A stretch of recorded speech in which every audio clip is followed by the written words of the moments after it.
Hi friends, അപ്പോൾ നമ്മുടെ പുതിയൊരു വീഡിയോയിലേക്ക് ഏവർക്കും സ്വാഗതം. ഇന്ന് നമ്മൾ സംസാരിക്കുന്ന വിഷയം ചെറിയൊരു തലവേദന പിടിച്ച വിഷയമാണ് കേട്ടോ. വേറൊന്നുമല്ല, നമ്മൾ ഇന്ന് ന്യൂറോളജിക്കൽ പ്രോബ്ലംസിനെ പറ്റിയിട്ടാണ് സംസാരിക്കുന്നത്. ഇന്ന് എൻ്റെ കൂടെ ഉള്ളത് senior consultant neurologist doctor Sreejith V രവിയാണ്. ഡോക്ടറെ, വെൽക്കം.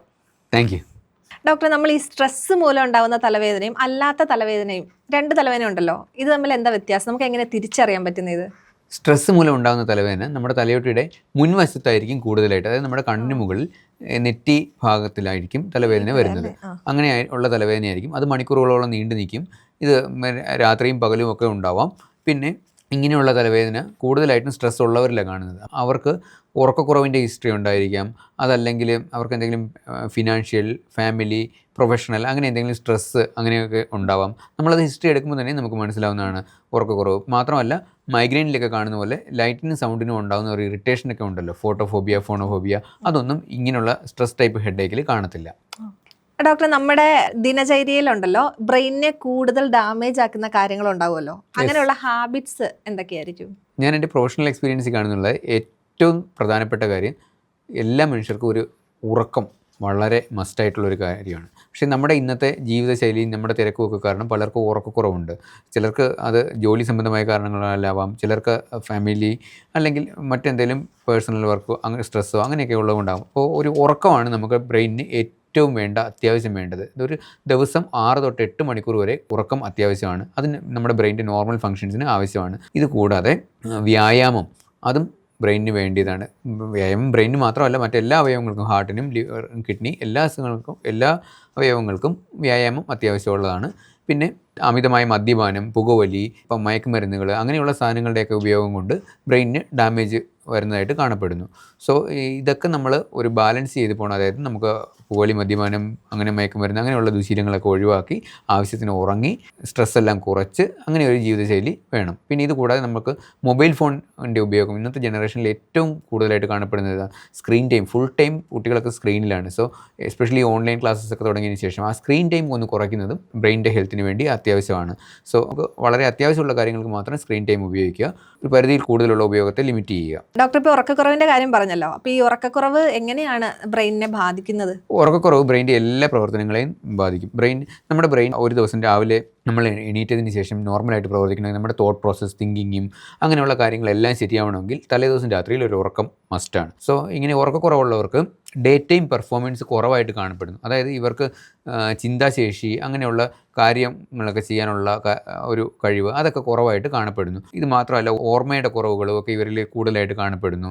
പിന്നെ ഉറക്കക്കുറവുള്ളവർക്ക് സ്ട്രോക്ക് ഒക്കെ വരാനുള്ള സാധ്യത കൂടുതലാണെന്ന് പല പഠനങ്ങളും തെളിയിച്ചിട്ടുണ്ട്. സോ അങ്ങനെയുള്ള സ്ട്രോക്ക്, അങ്ങനെ തലവേദന, ടെൻഷൻ ടൈപ്പ് ഹെഡേക്ക്, ഇതൊക്കെ വരുന്നത് ഇങ്ങനെയുള്ള രോഗികളിൽ കൂടുതലായിട്ട് കാണപ്പെടുന്നു. സോ ഉറക്കം ഇത് എല്ലാ ബ്രെയിൻ്റെ അസുഖങ്ങളുമായിട്ട് ഓൾമോസ്റ്റ് റിലേറ്റഡ് ആണ്. അതായത് നമുക്ക് മൈഗ്രെയിൻ ആണെങ്കിലും സ്ട്രോക്ക് ആണെങ്കിലും ഇതൊക്കെ ആയിട്ടും റിലേറ്റഡ് ആണ്. സോ നമ്മുടെ നോർമൽ പ്രവർത്തനങ്ങൾക്കായിട്ട് ഒരു 6 to 8 hours per day sleep അത്യാവശ്യമാണ്. മിനിമം അല്ലേ? മിനിമം 6 to 8 hours ആവശ്യമാണ്. അതില്ലെങ്കിൽ നമ്മുടെ ബ്രെയിൻ്റെ നോർമൽ പ്രവർത്തനം നടക്കത്തില്ല. പല പ്രവർത്തനങ്ങളും തടസ്സമാകും. ഇപ്പം പല ദിവസങ്ങളിൽ, ഇന്ന് രാവിലെ കൂടെ ഞാൻ പേഷ്യൻറ്റിനെ കണ്ടിരുന്നു. അതായത് അവർക്ക് ഈ നൈറ്റ് ഷിഫ്റ്റ് വർക്കറാണ്. സോ അങ്ങനെ വരുമ്പം കാര്യങ്ങൾ ഓർത്തിരിക്കാനുള്ള ഒരു കപ്പാസിറ്റി കിട്ടുന്നില്ല. IT പ്രൊഫഷണലാണ്, സ്ക്രീൻ ടൈം കൂടുതൽ, എനിക്ക് നൈറ്റ് IT പ്രൊഫഷണൽ ജോലിയാണ്, സോ അതുകൊണ്ട് ഓർമ്മക്കുറവ് ആണ് എന്നൊക്കെ പറഞ്ഞ് വരുന്ന പേഷ്യൻസിൻ്റെ എണ്ണം ഇപ്പോൾ കൂടി വരിക. സോ ഇതൊക്കെ നമുക്കൊരു നോർമൽ പ്രവർത്തനങ്ങൾക്ക് ഉറക്കം അത്യാവശ്യമാണ്. ഡോക്ടർ, ഇപ്പോൾ സ്ട്രോക്കിൻ്റെ കാര്യം പറഞ്ഞല്ലോ, ഈ നമുക്ക് സ്ട്രോക്ക് വരുന്നതിന് മുമ്പ് ഉണ്ടാകുന്ന ലക്ഷണങ്ങൾ അതിനെപ്പറ്റി ഒന്ന് പറയുമോ? സ്ട്രോക്ക് വരുന്ന സമയത്ത് ലക്ഷണങ്ങൾ വളരെ പ്രധാനപ്പെട്ടതാണ്. അതായത് നമ്മൾ ഒരു ന്യൂമോണിക്കായിട്ട്, അത് ഓർത്തിരിക്കാൻ എളുപ്പമായിട്ട് ബി ഫാസ്റ്റ് എന്നാണ് അതിന് പറയുന്നത്. ബി ഫോർ ബാലൻസ്, അതായത് നമ്മുടെ ശരീരത്തിൻ്റെ ബാലൻസ് പോകുന്നതായിട്ട് കാണപ്പെടുന്നു. ഒരു സൈഡിലേക്ക് തളർന്ന് ചെരിഞ്ഞു പോകുന്നു, നടക്കാൻ പറ്റുന്നില്ല, അങ്ങനെയൊക്കെ ഉള്ള ഒരു സിംറ്റംസ് ഉണ്ടാകാം. ഇ ഫോർ ഐസ്, അതായത് കണ്ണിൻ്റെ കാഴ്ചയെ സംബന്ധിച്ച് പെട്ടെന്നുണ്ടാകുന്ന ഒരു കാഴ്ചക്കുറവ്. അതായത് ചിലപ്പോൾ ഒരു വശത്തേക്കുള്ള കാഴ്ച കാണാൻ പറ്റില്ല, നമുക്ക് ഹോമോണിമസ് ഹെമിയോപ്പി എന്നൊക്കെ പറയും. അങ്ങനെയുള്ള സിറ്റുവേഷൻസ് പെട്ടെന്ന് വരുന്നതാണെങ്കിൽ അത് സ്ട്രോക്കിൻ്റെ ലക്ഷണമാണ്. പിന്നെ അടുത്ത് കൂടാതെ ഫേസ് ഒരു സൈഡിലേക്ക് മുഖം കോടിപ്പോകുന്നത്, പെട്ടെന്ന് രാവിലെ ഒരു വശത്തേക്ക് മുഖം കോടിപ്പോകുന്നു, അങ്ങനെയൊക്കെയുള്ള സിംറ്റംസും ഇതാണ്. പിന്നെ എ ഫോർ ആം ഡ്രിഫ്റ്റ്, അതായത് നമ്മൾ കൈ ഉയർത്തുമ്പോൾ ഒരു കൈ താന്നു പോകുന്നു, 2 കൈയും ഒരേ ലെവലിൽ, ഇങ്ങനെ ഒരു 2 കൈയുടെ ലെവലിൽ വെക്കുകയാണെങ്കിൽ ഒരു കൈ, സ്ട്രോക്കുള്ള രോഗിക്ക് ഇങ്ങനെ ഒരു കൈ താന്നു പോകും. സോ ആം ഡ്രിഫ്റ്റ്, അങ്ങനെയുള്ള ഇത് വരും, ലക്ഷണങ്ങൾ വരും. BEFAST, എസ് മീൻസ് സ്പീച്ച്, അതായത് സംസാരത്തിലുള്ള പെട്ടെന്നുള്ള സംസാരത്തിലുള്ള വ്യത്യാസങ്ങൾ, അതായത് നാക്ക് കുഴഞ്ഞു പോകുന്നു, അല്ലെങ്കിൽ നമുക്ക് എക്സ്പ്രസ് ചെയ്യാൻ പറ്റുന്നില്ല. ഇപ്പോൾ എൻ്റെ കയ്യിലിരിക്കുന്ന ഇതൊരു പേനയാണ്. ഈ പേനയെന്നുള്ളത് എനിക്ക് പേനയുടെ പേര് പെട്ടെന്ന് കിട്ടാതെ വരുന്നു. അല്ലെങ്കിൽ നമ്മൾ സംസാരിക്കുമ്പോൾ പരസ്പര വിരുദ്ധമായിട്ട് പെട്ടെന്ന് സംസാരിച്ച് പോകുന്നു. അങ്ങനെയൊക്കെ ഉള്ളത് സ്ട്രോക്കിൻ്റെ ലക്ഷണമാണ്. ഈ ലക്ഷണങ്ങളുണ്ടെങ്കിൽ that is time to call the emergency department. So ഇത് ഒരിക്കലും മിസ്സാവരുത്. കാര്യം ഇങ്ങനെ ലക്ഷണങ്ങളുള്ളവർ ഏറ്റവും പെട്ടെന്ന് തന്നെ ഒരു ന്യൂറോളജി ഡോക്ടറുള്ള ഹോസ്പിറ്റലിൽ പോയി സ്കാനും ഒക്കെ എടുത്ത് വേണ്ട ട്രീറ്റ്മെൻറ്റ് എടുക്കുകയാണെങ്കിൽ അവർക്ക് റിക്കവറിക്ക് വളരെ ഗുണം ചെയ്യും. ബി ഫാസ്റ്റ് അല്ലേ? ഓക്കെ. അപ്പം നമ്മളിപ്പോൾ വീട്ടിലോ അല്ലെങ്കിൽ ജോലി സ്ഥലത്തൊക്കെ വെച്ചിട്ടായിരിക്കുമല്ലോ നോർമലി, അല്ലെങ്കിൽ വഴിയിലോ. അപ്പം വീട്ടിൽ വെച്ചിട്ടാണ് ഇപ്പോൾ സ്ട്രോക്ക് വരുന്നതെന്നുണ്ടെങ്കിൽ അവിടെയുള്ളവർക്ക് ഫസ്റ്റ് എയ്ഡ് ആയിട്ട് എന്തെങ്കിലും ചെയ്യാൻ പറ്റുമോ? സ്ട്രോക്കിന് നമ്മൾ പ്രത്യേകിച്ച് ഫസ്റ്റ് എയ്ഡ് ആയിട്ടൊന്നും തന്നെ നമ്മൾ പറയുന്നില്ല. രോഗി കൂടുതലുള്ള അപകടങ്ങളൊന്നും വരുത്താതെ നോക്കുക. അതായത് സ്ട്രോക്ക് വരുന്ന സമയത്ത് വെച്ച് നടന്ന് വീണ് അങ്ങനെയൊക്കെയുള്ള പ്രശ്നങ്ങൾ ഒഴിവാക്കുക എന്നല്ലാതെ വേറെ നമുക്ക് വീട്ടിൽ വെച്ച് ഫസ്റ്റ് എയ്ഡ് ആയിട്ട് പ്രത്യേകിച്ച് ഒന്നും തന്നെ ചെയ്യാനില്ല. എത്രയും പെട്ടെന്ന് അടുത്തുള്ള ഹോസ്പിറ്റലിൽ എത്തിക്കുക. കാര്യം ടൈം ഈസ് ബ്രെയിൻ എന്നാണ് നമ്മൾ പറയുന്നത്.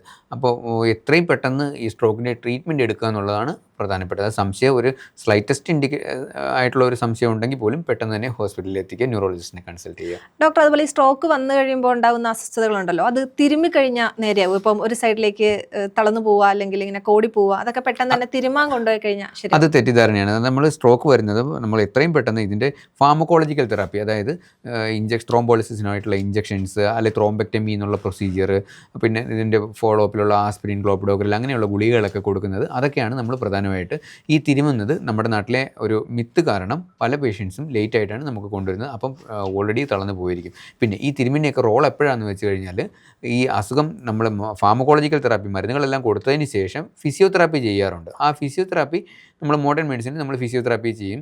പഴയ കാലത്തുള്ള ആയുർവേദത്തിലൊക്കെ അവർ തിരുമി ചികിത്സ അങ്ങനെയുള്ളതൊക്കെ ചെയ്യും. സോ അങ്ങനെ ഒരു ലേറ്റ് ആയിട്ടുള്ള ഒരു ഇയർലി ഫാർമക്കോളജിക്കൽ തെറാപ്പി കഴിഞ്ഞിട്ട് ലേറ്റ് ആയിട്ടൊരു റിക്കവറിക്ക് വേണ്ടിയിട്ട് ഈ തിരുമും ഇതൊക്കെ കുറച്ചെങ്കിലും ഗുണം ചെയ്യും. ആയുർവേദിക് ട്രീറ്റ്മെൻറ്റും ഫിസിയോതെറാപ്പിയും ഈക്വൽ എഫിക്കസി ആണെന്നാണ് അടുത്തിടെയുള്ള പല പഠനങ്ങളും തെളിയിച്ചിട്ടുള്ളത്.